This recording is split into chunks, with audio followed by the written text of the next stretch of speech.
중병에 걸렸다가 씻은 듯이 완치되는 현상을 두고 종종 기적이라고들 한다. 그러나 한편으론 이것을 학문적 연구의 대상으로 여기는 사람들도 있다. 기도는 정말로 기적적인 치료를 가능하게 하는가? 이 질문에 대한 해답은 오랫동안 미스테리로 남겨져 있다.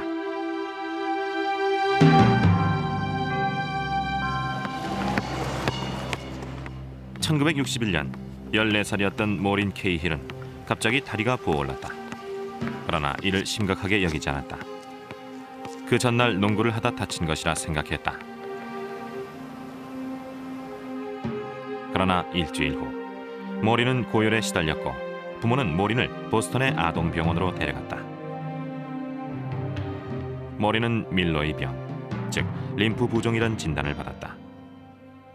이는 심한 통증과 함께 다리가 부어오르는 증세가 특징으로 치료가 어려운 희귀 질환이다. 독실한 가톨릭 신자였던 모린은 이때부터 신앙심의 시험을 거치게 됐다. 병에 걸린 직후 믿음이 흔들렸어요. 고해 성사를 하지 않았고 미사에도 나가지 않았고 기도도 그만뒀죠. 고통을 주신 주님을 원망했죠. 왜 병에 걸리게 했느냐고 말이에요. 모린은 다리의 부종을 감추려 했지만 이미 그녀의 다리는 검붉은색으로 변했고 커다란 물집으로 뒤덮였다. 모린은 점차 내성적이 됐다. 21살 때까지 모린은 무려 50차례나 수술을 받았다. 피부 이식에서부터 척추와 위, 엉덩이와 신경수술까지. 그러나 수술의 효과는 잠시뿐이었고 통증과 부종엔 아무런 차도가 없었다. 그러다 심각한 상황이 발생했다. 오른쪽 다리에 괴저 현상이 나타나 어쩔 수 없이 다리를 무릎까지 절단할 수밖에 없었다. 6개월 후엔 엉덩이까지 절단했다.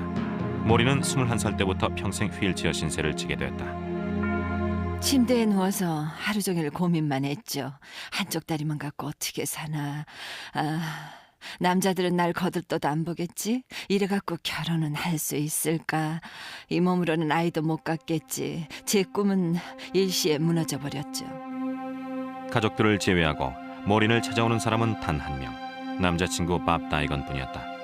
그는 차로 18시간이나 걸리는 거리에서 모린을 만나러 왔다.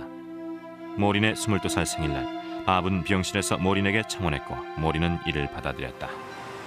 밥과 모린은 매사추세츠주의 스토크 브릿지로 이사했다. 한동안 모린은 안정을 되찾는 듯했다. 1973년 모린은 사내 아이를 낳았다. 그러나 아기는 뇌에 장애가 있었고 모린은 마음에 큰 상처를 입는다. 당시 제 아내는 너무 큰 충격을 받아서 세상과 단절하고 자신에게만 빠져들었죠. 상황이 절망적이었으니까요. 그러나 밥은 신념을 잃지 않았다. 1981년의 어느 날 밤, 밥은 기적적인 치료를 행한 것으로 유명한 파우스티나 수녀에 대한 영화를 보게 된다. 파우스티나의 기적을 믿는 이들은 폴란드의 크라코브 외곽에 있는 무덤에 성당을 세웠다. 밥은 신비로운 힘에 이끌린 듯 그 성당에 꼭 가야겠다는 생각이 들었다. 가족이 치료되리라 믿었기 때문이다. 모리는 이를 터무니없는 생각으로 여겼다. 정신 나간 짓이라고 생각했죠. 남편이 광신도가 된 게 아닌가 싶었어요. 기도를 한다고 기적이 생긴다뇨. 그러나 밥은 폴란드로 갈 준비를 했다. 아내와 아들, 신부님과 함께 폴란드에 갈 날짜를 미리 예약해두고 한 달간 모린을 설득해 간신히 동의를 얻어냈다. 첫날 모린은 그저 구경만 했을 뿐이다. 둘째 날 밥은 모린을 설득해 고해 성사를 하게 되고 수녀의 묘를 찾아가게 했다. 모린은 사춘기 이후 처음으로 다시 성당에서 기도를 한 것이다. 모린은 불안했다. 그런데 신비한 음성이 들려왔다. 원하는 것이 있다면 말해보아라. 이 음성이 실제인지 아닌지는 알 수 없었지만 모린은 어쨌든 반신반의하며 답했다고 한다. 그래요, 수녀님. 저를 여기까지 데려오셨으니 기적의 증거를 보여주세요. 이렇게 답했죠. 갑자기 통증과 부종이 사라졌어요. 그런데 그게 만약 신경쇠약으로 인한 착각이라면 여기 갇혀 고향에도 못 가는 건 아닌가 싶었죠. 부종이 사라진 모리는 남편이 이 사실을 눈치채지 못하도록 신발에 휴지를 채워넣었다. 당황한 모리는 호텔로 돌아갔다. 그녀는 밤새 침실에서 고민했고 다음 날까지 남편에게도 알리지 않았다. 나중에 그 사실을 알았죠. 여보, 내가 뭘 했어? 이러면서 큰 소리로 웃을 뻔했어요. 저는 처음부터 주님이 고쳐주실 줄 알고 있었으니까요. 모린이 폴란드로 떠났을 때 부종은 아주 심각했습니다. 한쪽 다리도 절단해야 할 위기였는데 돌아왔을 때는 상황이 완전히 바뀌었습니다. 부종이 감쪽같이 사라졌죠. 모린 이야기는 곧 바티칸에까지 전해졌다. 1993년 의사와 신학자, 가톨릭 성직자들로 구성된 조사단의 신중한 검증을 거쳐 교황 요한 바오로 2세는 모린의 치유를 기적으로 인정했다.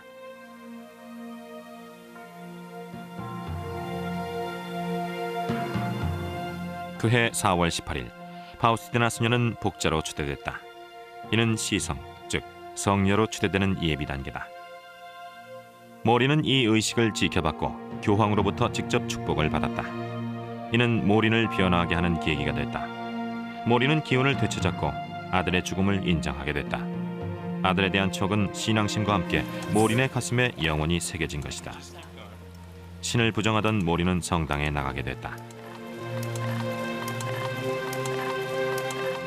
주님께서 선택하신 일이라고 생각해요. 주님의 은총으로 저처럼 치료가 불가능할 것 같던 환자가 완치되고 신앙심을 되찾게 된 거죠. 다시 기도도 하게 됐고요. 모린은 정말 신의 힘으로 낫게 된 것일까? 이에 대한 다른 설명은 없는가? 저명한 외과 의사 브루스 거워츠 박사는 모린의 병력을 검토해봤다. 그는 이 경우를 기적이라 부르기는 주저했지만 과학적인 해명도 불가능하다고 했다. 증세가 심각한 경우, 그러니까 이미 피부 조직에 이상이 생기고 특히 장기간에 걸쳐서 부종이 지속됐던 환자의 경우는 다시 정상으로 돌아가는 것이 불가능합니다. 적어도 제가 담당했던 환자 중에 그런 경우는 없었으니까요. 제가 보기에 모린은 아주 특수한 경우에 속한다고 생각합니다. 모린이 폴란드에 간다고 했을 때 설마 치료가 될까 의심을 했었지요. 돌아온 후엔 의심이 조금 줄었다고나 할까요? 저로서도 어떻게 설명할 방법은 없습니다. 과학적인 방법으로 부종이 사라진 것도 아니고 과학적으로 해명할 방도도 없네요. Everything looks terrific. Good. Your leg looks wonderful. There's no swelling, no pain, no tenderness. 현대의학의 테두리에선 해명할 수가 없지만은 모린의 경우처럼 심각한 증세를 겪던 환자가 완치가 되거나 호전되는 경우가 드문 것은 아닙니다. 이런 현상에 대해서는 새로운 이론이 뒷받침이 되어야겠죠. 가톨릭 교회에서는 모린의 경우를 기적으로 인정했다. 그러나 이에 대해 의학계에서는 아직 풀지 못한 미스테리일 뿐이라는 주장도 있다.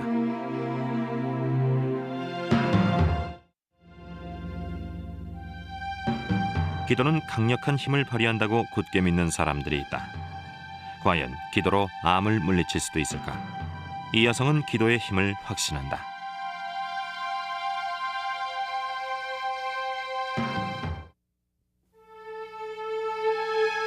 기도에도 여러 종류가 있다. 무언가를 간절히 생각하거나 요구하는 것도 기도의 형태다. 그렇다면 접촉을 통해서도 기도가 전달될 수 있을까? 손길을 통해 병이 회복됐다는 여성을 만나보자. 조지아주. 어느 시골 마을의 아침은 찌는 듯 무더웠고 숨이 막힐 듯한 공기는 자연의 기운마저 빼앗는 듯했다. 당시 37살이던 크리스틴 베일리는 이런 날씨를 불길한 징조로 여겼다. 하필 그날 그녀는 가슴에서 몽우리가 만져지는 것을 감지했고 즉시 기도를 했다. 암이 얼마나 무서운지는 다들 아실 거예요. 저도 혹시 암일지도 모른다는 생각에 얼마나 두려웠는지 몰라요. 그 당시엔 너무나 힘든 일을 많이 겪은 직후라서 더더욱 그런 느낌이 강했었죠. 크리스틴은 죽음의 공포 때문에 온몸이 마비되는 듯했다. 아버지가 어릴 때 사망했고 몇 년 전 남편마저 세상을 떠나 무척 힘든 시기였기 때문이다. 게다가 딸 레이첼은 겨우 8살. 크리스틴은 눈앞이 캄캄했지만 그대로 주저앉을 수는 없었다. 그날 아침 크리스틴은 바로 병원에 갔다. 그 후로 3개월간 각종 검사와 치료가 행해졌다. 유방 X선 촬영에서부터 조직 검사, 유방 절제소를 거쳐 결국엔 화학요법까지 받게 됐다. 침례교 신자였던 크리스틴은 건강을 되찾기 위해 열심히 기도했다. 그러나 신은 그녀의 기도에 귀를 기울이지 않는 듯했다. 크리스틴은 처음 2주 동안의 화학요법 치료 기간은 통상적인 부작용 정도만 보였다. 그러나 1989년 크리스마스를 며칠 앞두고 셋째 주에 들어서자 갑자기 혈압이 뚝 떨어졌다. 의사는 크리스에게 응급 수혈을 했고 화학요법을 중단했다. 또한 폐에 대해 X선 촬영을 실시했다. 그 무렵 크리스틴은 한층 더 약해져서 숨이 가빠지고 몸에 쇼크가 일어나곤 했다.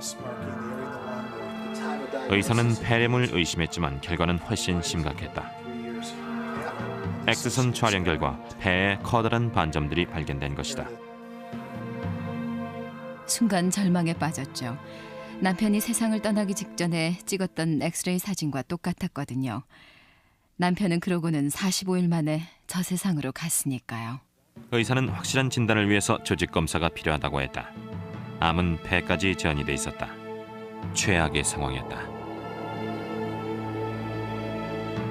이럴 경우 일반적으로 수년 내에 사망에 이르게 된다. 그러나 제프리 스커트 박사는 크리스틴이 몇 개월을 넘기지 못할 것으로 내다봤다. 한 달 만에 암이 전이된 데다가 화학요법 치료 도중 전이됐기 때문이다. 저도 가슴이 내려앉는 듯했습니다. 왜냐하면 크리스틴은 이미 부모와 남편을 잃었고 기껏해야 뭐 한 2, 3년 더 살 텐데 그 후엔 어린 딸만 세상에 남겨지게 된다는 걸 저도 알고 있었으니까요. 크리스틴은 비용실에서 크리스마스를 보냈다. 1989년 말 80년대가 저물고 90년대가 도래한다는 상징적인 의미는 크리스틴에게 특별하게 다가왔다. 12월 31일 밤 그녀는 딸의 미래를 걱정하고 있었다. 딸을 홀로 두고 떠날 수는 없었다. 딸아이 사진을 물끄러미 바라보면서 이런 생각을 했죠. 얘가 대학에 들어가고 결혼할 때까지만이라도 내가 살 수 있다면 얼마나 좋을까. 투병 중에도 크리스틴은 클레어 마운트 힐즈 침례교회 예배에 매주 참석했다. 1월 초 의사는 심장을 진찰하며 성유를 발라주기로 했다. 이때 크리스틴은 의사마저 종교에 의지한다면 자신도 당연히 그래야 한다는 생각이 들었다. 레리 버즈스 목사는 1월 말 크리스틴의 생일을 일주일 앞두고 기도회를 갖기로 했다. 기도회 날 교회엔 몇몇 사람들이 모였다. 이들은 성경 낭독으로 모임을 시작했고 목사는 크리스틴에게 성유를 발라줬다. 친구들은 크리스틴의 몸에 손을 얹었다. 주님의 음성이 들리거나 모습이 보인다든가는 신비한 체험은 없었습니다. 번개나 천둥 같은 특이한 자연현상도 없었죠. 저는 주님의 능력을 믿었고 크리스틴을 낫게 해줄 거라고 굳게 믿으면서 기도를 했죠. 생전 처음 접하는 신비한 기운이 방 안에서 느껴졌어요. 누군가가 크리스틴은 다 나았다라고 말했을 때 저는 속으로 어떻게 그걸 장담할까 생각했었죠. 그러나 크리스틴의 상태는 악화됐다. 기도회가 열린 후로 크리스틴은 침대에서 스스로 돌아눕지 못할 정도로 약해져 있었다. 친구들이 문병을 왔을 때 크리스틴은 이를 죽기 전 마지막 만남으로 여겼다. 2월 1일은 크리스틴의 생일. 친구가 38개의 초를 꽂은 케이크를 들고 병실에 찾아왔다. 친구는 크리스틴에게 촛불을 불어 끄라고 권했고 크리스틴은 가만히 눈을 감고 기적을 빌었다. 크리스틴은 그때 엄청난 기운이 갑자기 폐 안을 가득 채우는 듯한 느낌이었다고 했다. 그리고는 불가능하게만 여겨졌던 일을 단번에 성공시켰다. 촛불을 단숨에 불어서 끈 것이다. 저도 놀랐죠. 어떻게 된 일이지? 폐 전체에 암이 전이됐다는데 하물며 저는 제대로 걷지도 못하던 상황이었거든요. 촛불을 끄고 나니 건강이 회복됐다는 자신감이 생겼죠. 저도 남들이 하는 일을 다 할 수 있다는 자신감이요. 일주일 후 크리스틴은 추가 엑스레이 촬영을 받게 됐다. 그러나 이제 상황은 역전됐다. 종양이 발견됐던 자리엔 아무런 흔적도 남아있지 않았다. 의사도 할 말을 잃었다. 분명히 있었던 종양이 사라진 것이다. 오늘날 골수 이식 등 첨단 치료법을 동원했다 하더라도 크리스틴이 현재까지 생존할 확률은 5에서 10% 미만입니다. 하물며 그때는 7년 전이었죠. 당시 의학 수준에서는 화학요법을 실시한다 해도 생존율이 기껏해야 2%에 불과했을 겁니다. 게다가 7년 동안 단 한 차례도 재발하지 않는다고는 보장할 수가 없죠. 1990년 봄 크리스틴은 화학 치료를 마쳤다. 빠졌던 머리카락이 다시 자라났을 뿐 아니라 기력을 되찾고 영혼마저 거듭난 느낌이었다. 7년이 지났지만 암은 재발하지 않았다. 현재 크리스틴은 정상적으로 직장 생활을 하고 자원봉사도 하고 있다. 딸 레이첼은 고등학생이 됐다. 텍사스 주립대학 사우스웨스턴 암센터의 유방암 전문의 마릴린 리치 박사도 이 경우는 매우 특이하다고 얘기한다. 암이 치료됐을 뿐 아니라 종양이 흔적도 없이 사라졌기 때문이다. 박사는 이에 대해 기도의 힘을 대체할 두 가지 가설을 제시한다. 첫 번째는 애초에 암이 아니었다는 가설인데요. 유방암은 있었을지 몰라도 폐까지 전이되진 않았다는 설명이죠. 폐로 전이됐다는 진단은 의사의 오진이었을 수도 있죠. 어쨌거나 기적이 아니더라도 사람들은 기적이라고 믿는 경향이 있어요. 암이 아닌 질환이 치료됐을 수도 있는데 말이죠. 마릴린 리치 박사의 두 번째 가설은 크리스틴의 완쾌가 의학이 거둔 성과라는 것이다. 실제로 그런 경우를 종종 봐왔다고 한다. 암이 전이된 환자, 심지어 말기암 환자일지라도 5년 생존율은 20% 정도 되니까요. 크리스틴은 두 가지 조건이 상호작용해서 치료가 성공했다고 봅니다. 하나는 화학요법이고요.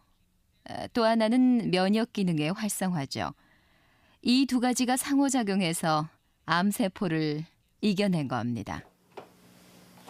리치 박사는 기도의 잠재력을 완전히 배제하는 것은 아니지만 의사들도 의학적인 기적을 이루고 있다는 점을 지적한다.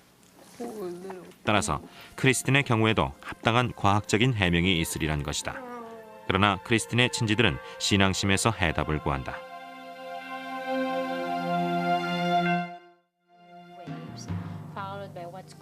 개인적인 차원에서 기도에 전념하는 사람도 있다. 반면 헌수 상태에 빠진 소녀를 위해 수천 명이 기도를 하기도 했다. 기도는 멀리 떨어진 곳에서도 그 힘을 발휘하는가?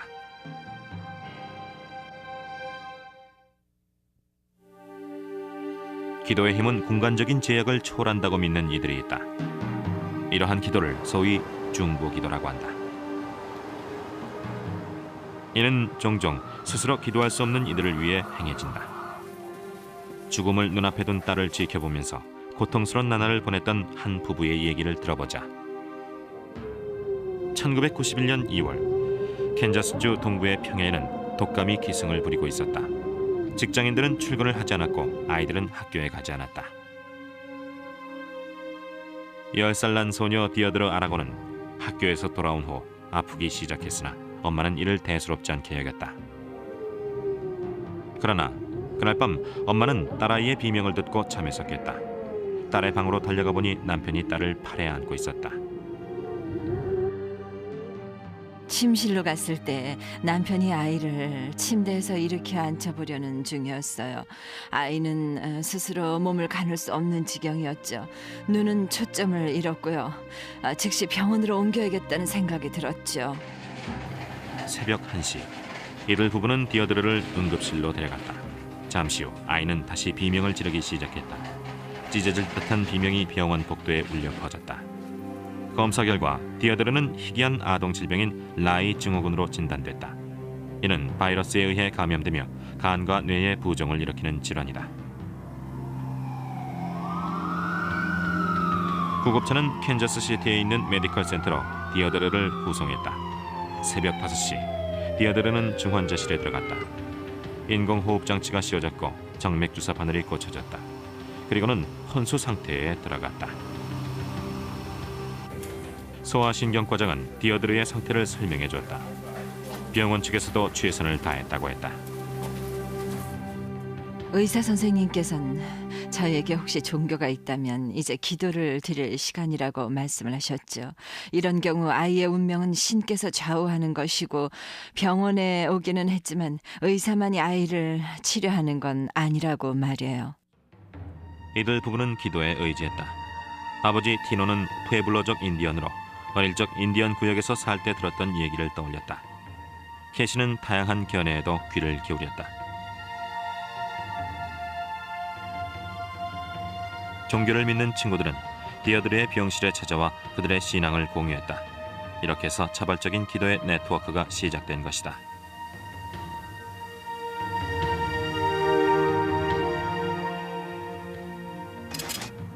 이틀간은 상황이 악화됐다. 디어드르의 뇌압이 치솟은 것이다. 회복될 가망은 없어 보였다. 저희도 아이의 생명이 위태롭다는 건 알았어요. 마음속엔 두려움과 회의가 가득했어요. 왜 기도의 효과가 없을까? 아이가 점차 나아져야 할 텐데. 하지만 그런 생각은 접고 저희는 오직 신앙에만 매달렸었죠.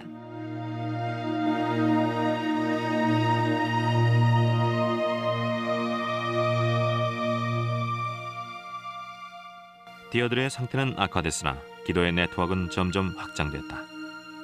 미국 전역뿐 아니라 캐나다인들도 이 소녀를 살리기 위한 기도에 나선 것이다. 디어드르의 뇌 활동은 현저히 악화됐고 깊은 혼수 상태에 빠졌다. 의사의 권고에 따라 부모는 딸아이에게 더 이상의 의학적 조치를 하지 않는 데 동의했다. 샤베즈 박사님이 저희를 찾아오셨어요. 병원에서 할 수 있는 방법은 모두 다 써봤다고 하셨죠.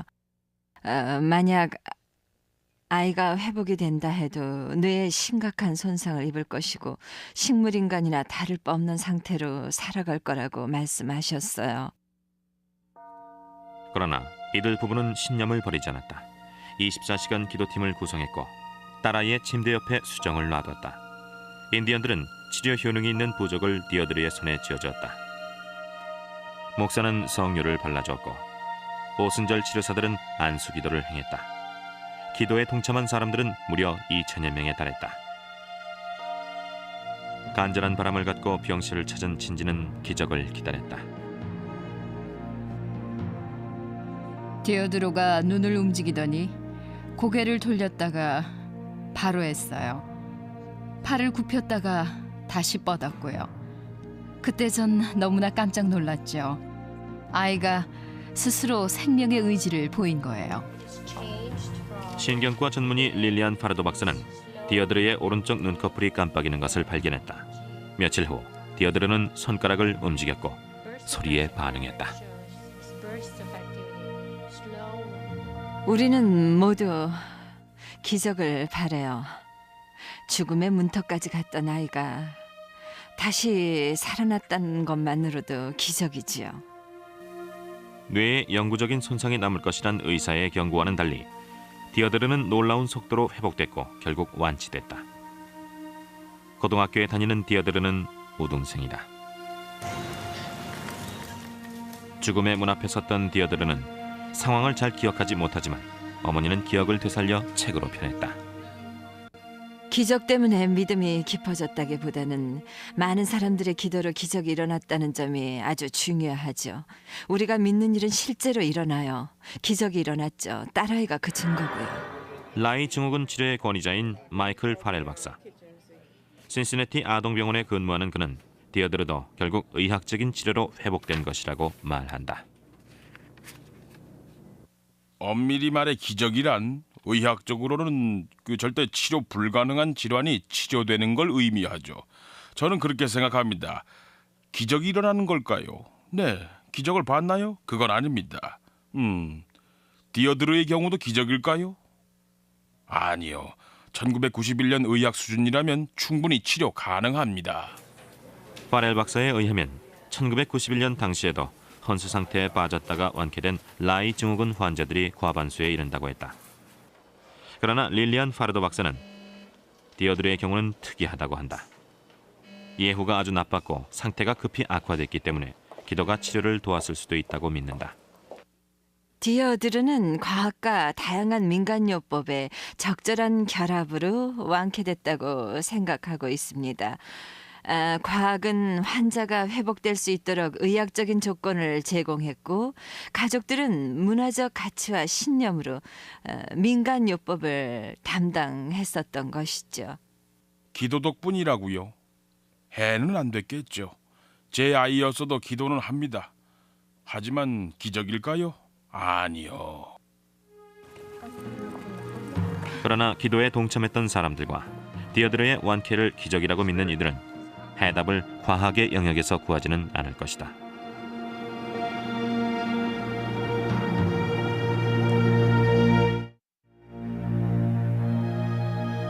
기도가 가장 큰 치료약이라고 믿는 이들도 있다. 한 소년이 신에게 기도해 기적을 일으켜 자신을 치료해달라고 했다. 병원에서도 못 고친 병이 기도의 힘으로 치료됐을까?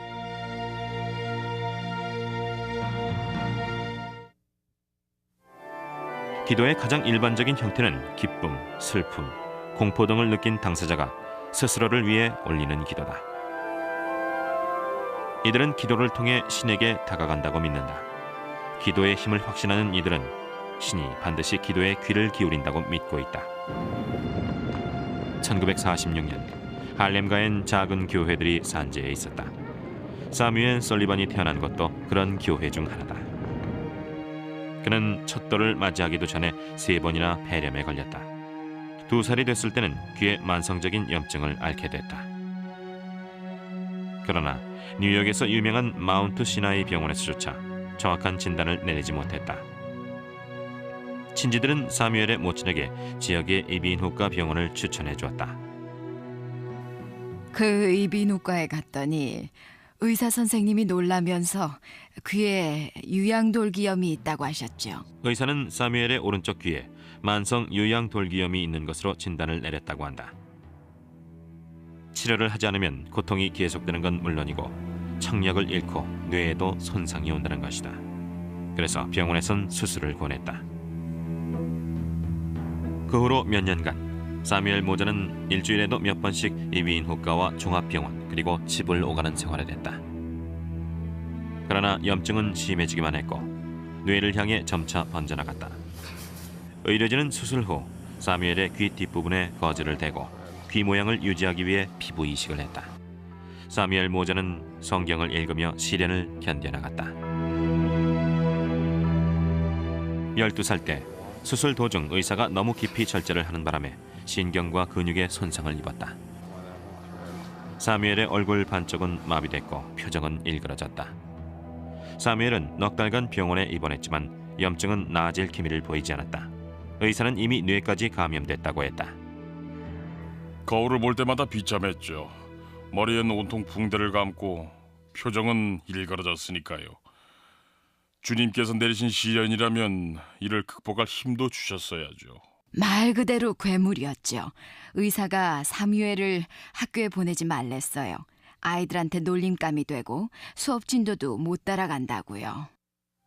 그러나 어머니는 아들의 지적 능력에 대한 의사의 판단을 믿지 않았다. 독서와 작문, 수학엔 약했지만 사무엘은 줄곧 공립학교에 다녔다. 사무엘은 신이 자신에게 목사가 되라는 계시를 내렸다는 것을 깨달았다고 한다. 지하 예배당에 홀로 꿇어앉아 기도하던 사무엘은 마음속으로 이렇게 외쳤다.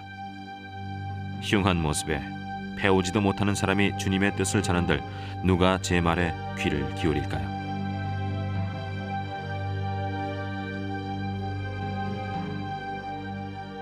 정말 목사가 되길 바라신다면 몸을 치료해 달라고 했죠.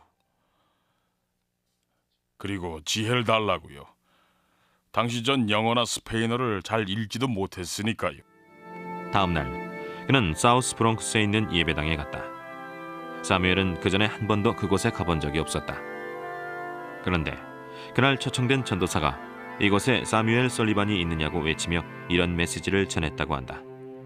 사무엘아, 몸과 마음을 고쳐달라고 기도했구나. 주님께서 기도를 들어주신다 하셨다. 사무엘은 깜짝 놀랐다. 전도사가 기도 내용까지 알다니. 기도가 신에게 전해졌다는 생각이 들었다.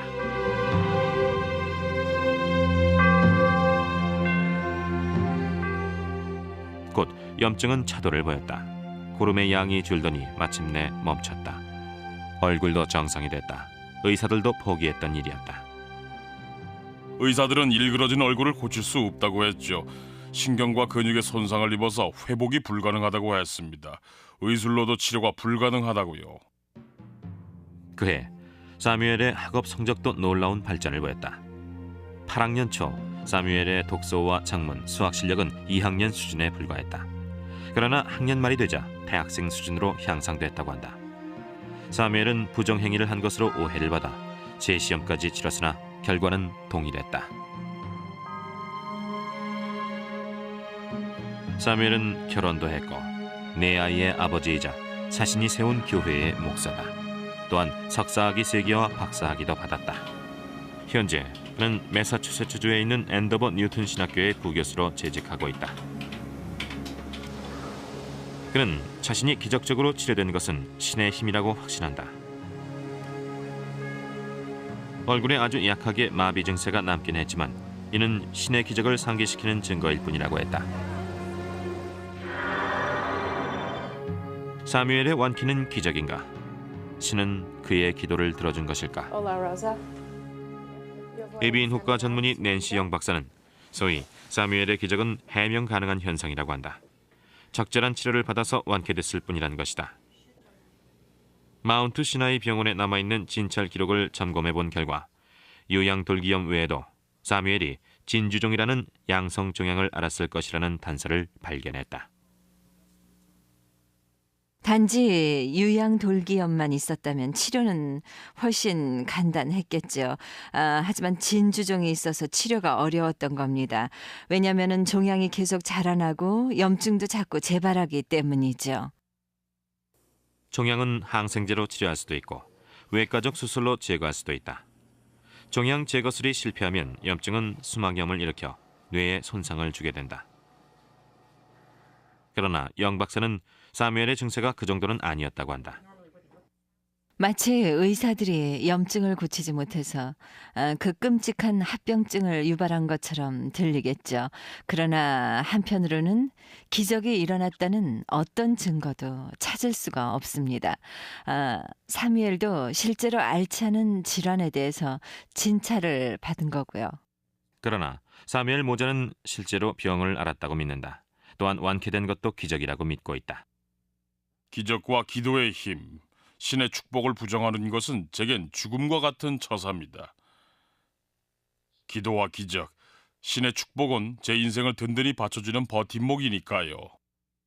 가족들 입장에서야 기적이라고 믿고 싶겠죠. 하지만 저는 병원에서 적절한 치료가 행해졌으니 병이 낫는 게 당연한 현상이라고 생각합니다. 기도는 절망적인 환자들을 치료하는가? 의학적인 이론은 아직 없다. 그러나 많은 사람들은 기적을 믿고 있다. 어떤 입장을 취하느냐는 신념의 관점에 따라 달라질 것이다. 기도가 의학적인 치료에도 영향을 준다는 사실을 입증하려는 시도가 행해졌다. 과학과 신앙은 정녕 화해할 수 없는 것일까? 이에 대해 의료계의 견해도 엇갈리고 있다.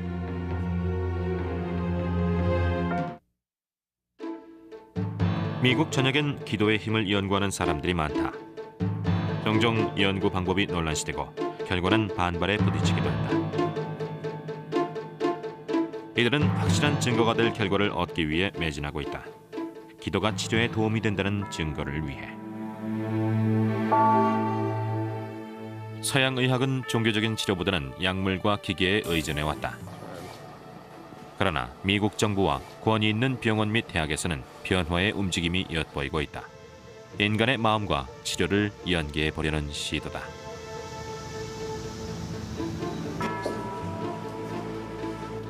주요 연구 과제는 기도를 실험 대상으로 삼을 수 있느냐는 문제다. 종교계와 과학계는 상반된 입장을 보인다. 종교계는 보이지 않는 대상에 대한 신념을 요구하고 과학계에서는 물리적인 증거를 필요로 한다. 의학과 종교는 과학적으로도 밀접하게 관련돼 있습니다. 연구 결과 종교에 임하는 태도와 건강의 연관이 밝혀졌죠. 정신질환, 특히 우울증과 불안의 예방 및 치료, 수술 후의 회복, 질병의 예방과 치료, 심지어 수명에도 그 영향을 미칩니다. 저희는 그렇게 생각하지 않습니다. 기도는 치료와 무관하죠. 기도는 인간의 삶을 향상시키는 요소긴 하지만 기도로 인해 생리학적인 치유가 일어나진 않아요. 기도의 힘을 지지하는 입장의 견해를 들어보자. 200여 건의 연구 중 75%에 해당하는 결과에서 기도를 포함한 종교 생활이 다양한 질병의 증세에 큰 영향을 미치는 것으로 드러났다고 한다. 그러나 미국 최고의 의학 저널은 이 주장을 수용하지 않는다. 아직까지 저는 기도가 치료에 영향을 준다는 확실한 연구 결과를 하나도 접하지 못했습니다. 본인이 직접 기도한 것이든 가족이나 다른 사람들이 대신한 것이든 육체적인 질병을 회복시켰다고는 볼 수 없어요. 기도와 치료의 연관관계에 대해 타당한 연구 결과를 제시하고 있는 논문은 여태껏 없습니다. 의학계와 종교계의 대립은 소위 중보기도에 대한 관점에서 극단적으로 드러난다. 1988년 심장 전문의 랜돌프 버드는 샌프란시스코 종합병원에서 393명의 심장병 환자를 대상으로 연구를 행했다. 대상은 임의로 2개의 집단으로 나누었다. 이 중 한 집단에 대해서만 자원봉사자들이 병원 밖에서 기도를 했다. 누가 어떤 집단에 속하는지는 연구원들만 알고 있었다. 기도를 받은 환자들은 항생제를 5분의 1 이하로 투여해도 됐고 심장마비를 일으킬 가능성도 4분의 1로 줄었다. 이에 대해 의료계는 다양한 견해를 제시한다. 버드 박사의 이 연구는 기도에 대한 중요하고도 과감한 시도라고 볼 수 있습니다. 이 결과는 광범위한 지역에서 행해진 기도도 치료에 영향을 준다는 사실을 시사하죠. 연구에 동원된 대부분의 변수들은 통계적으로 봤을 때 큰 변별력을 보이지 않는 것들이었습니다. 몇 가지가 예외긴 했죠. 그중에 중복되는 것들도 있었고요. 결국 환자가 병원에 얼마나 입원했는지, 중환자실엔 얼마 동안 있었으며 사망했는지, 치유됐는지의 여부에 기도가 어떤 영향을 미쳤는지는 판별할 수 없습니다. 중보기도의 전제는 물리나 화학 법칙에 대한 과학계의 상식과는 모순된다는 비판도 있다. 그런 전제가 수용되기 위해서는 보다 확고한 증거를 제시해야 하겠죠. 자연 법칙으로 인정하려면 보다 구체적인 증거가 필요해요. 사실 버드 연구 결과에서는 그런 증거를 찾을 수가 없습니다. 기도의 힘을 믿는 이들은 개인적 차원의 기도가 건강에 영향을 준다는 증거가 있다고 주장한다. 1995년 토마스 옥스만은 다트머스 히치콕 메디컬 센터에서 행한 연구 결과를 발표했다. 연구자들은 232명의 개심술 환자를 대상으로 실험을 했고 신앙과 육체적 회복 간에 직접적 관련이 있다는 결과를 내놓았다. 스스로 독실하다고 생각하는 환자들은 수술 후 6개월 이상 생존하는 확률이 종교가 없는 환자에 비해 3배나 높았다. 그러나 이에 대한 견해도 엇갈린다. 8건의 연구 결과에서 신앙심이 강한 환자가 더 오래 사는 것으로 나타났습니다. 따라서 환자 개인의 종교 생활이 건강에 영향을 준다고 봐야 합니다. 기도를 함으로써 얻는 마음의 안정이 심리적으로 긍정적인 영향을 주었을 수도 있겠지요. 저도 그 점에는 동의하는 바입니다. 그러나 질병의 회복과 치료법의 변경, 치료의 결과라는 측면에 집중해서 검토해 볼까요? 기도가 이에 영향을 준다는 것을 학술적으로 명확하게 규명한 논문은 제가 아는 한 아직까지 나와 있지 않습니다. 기도의 치유력에 대한 논쟁 파장은 다른 연구 분야로도 파급됐다. 마음이 건강을 어느 정도까지 지배하는가? 하버드 대학의 허버트 벤슨 박사는 신체와 정신의 상관관계를 처음 연구한 학자 중 한 명이다. 지난 30년간의 과학적인 연구 결과들은 신앙심과 심신의 상호작용이 아주 강력하다는 것을 입증합니다. And just pay attention to your breathing. Oh, so slowly and naturally. 이러한 관계는 플라시보 효과에서도 찾아볼 수 있다. 협심증 환자에 대한 연구에서 주목할 만한 연구가 나왔다. 플라시보를 처방받은 환자 중 약 80%가 통증이 사라졌다고 답했다. 심전도 검사를 통해 신체적으로도 호전됐음을 확인할 수 있었다. 믿음이 어쨌든 치료에 기여한 셈이다. 모든 사람들이 신이나 초월적인 존재의 힘을 믿는 건 아니죠. 믿는 이들은 스스로의 신념뿐 아니라 의사와 다른 사람들, 약과 수술에 대한 신뢰에서도 도움을 받게 됩니다. 이것도 치유에 기여합니다. 그러나 반대 견해도 있다. 기도가 긍정적인 결과를 낳는다 해도 플라시보 효과와 다를 바 없다는 주장이다. 그러나 허버트 벤슨 박사는 기도를 통해 낫는다고 믿는 것이 바로 회복과 직결돼 있다고 한다. 연구자들이 궁금하게 여기는 것은 이 점이다. 기도하는 환자와 기도, 그중 무엇이 치유를 가능하게 하는 걸까? 이에 대한 해답을 얻기 위해 놀라운 연구를 수행한 사람들이 있다. DNA나 암세포를 연구하는 방식은 아니었다. 이들은 실험 접시에 담긴 박테리아에 기도를 했다. 이 실험의 목적은 플라시보 효과를 배제하는 것이다. 박테리아는 생각을 하거나 희망, 신념을 가질 수 없으므로 이론적으로 실험의 변수는 접시와 연구자의 기도로 한정된다. 연구자들은 박테리아가 기도에 반응했다고 주장한다. 이 연구는 중보기도에 대한 모든 연구 결과와 놀랍게도 일치합니다. 만약 기도를 해서 박테리아의 생화학 기제에 영향을 미쳐 그 성장률을 높일 수 있다면 우리 인체에도 그와 유사한 생화학적 변화를 유발할 수 있지 않을까요? 저는 그 실험에서 기도의 가치와 인간과 신의 관계가 과소평가됐다고 봅니다. 사람이 기도를 할 때는 신의 마음을 움직이게 한다든가 신으로부터 뭔가를 얻으려 하기 마련이죠. 인간은 이처럼 간절한 요청을 통해 바라는 것을 얻을 수 있습니다. 그리고 이는 궁극적으로 영원한 구원과 영생에 관한 문제죠. 박테리아 연구는 권위 있는 의학 저널에선 인정을 받지 못했다.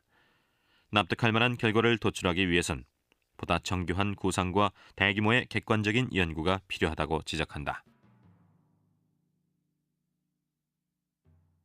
한편 지지자들은 이미 기도를 의학의 영역으로 받아들이는 시도를 하고 있다. 저는 사람들에게 기도하고 성경을 읽고 예배에 참석하라고 권합니다. 건강이 이로우니까요. 과학적인 증거도 있습니다. 200여 건이 넘는 연구를 검토했죠. 이런 결과는 종교 생활이 건강에 이롭다는 증거라고 확신하고 있습니다. 저도 기도를 하고 기도의 힘을 믿죠. 그러나 기도는 마음을 깨끗이 하고 평안하게 하거나 일체감을 주는 행위입니다. 그런 측면의 효과는 탁월하죠. 물론 이를 입증할 과학적인 연구도 없지만요. 기도가 건강과 질병의 회복에 미치는 긍정적인 영향에 대한 연구 논문을 저널에 싣고 싶습니다만 지난 15년간의 연구는 다들 기준치 이하의 실적뿐이었습니다. 신비주의를 수용해야 합니다. 대안이 없잖아요. 이해할 수 없는 영역은 너무나 방대한데 그걸 윤리나 도덕 혹은 과학의 맹점이라고만 치부할 수도 없는 노릇이죠. 양측의 대립은 여전히 팽팽하다. 기도의 힘을 믿는 사람은 수세기 동안 기도가 이뤄낸 기적이 바로 증거라고 말한다. 의학계에서는 회복 과정은 과학의 영역에 속할 뿐이라고 반박한다. 그러나 기도의 힘을 믿는 이들은 미지의 세계에서 그 해답을 이미 구한 셈이다.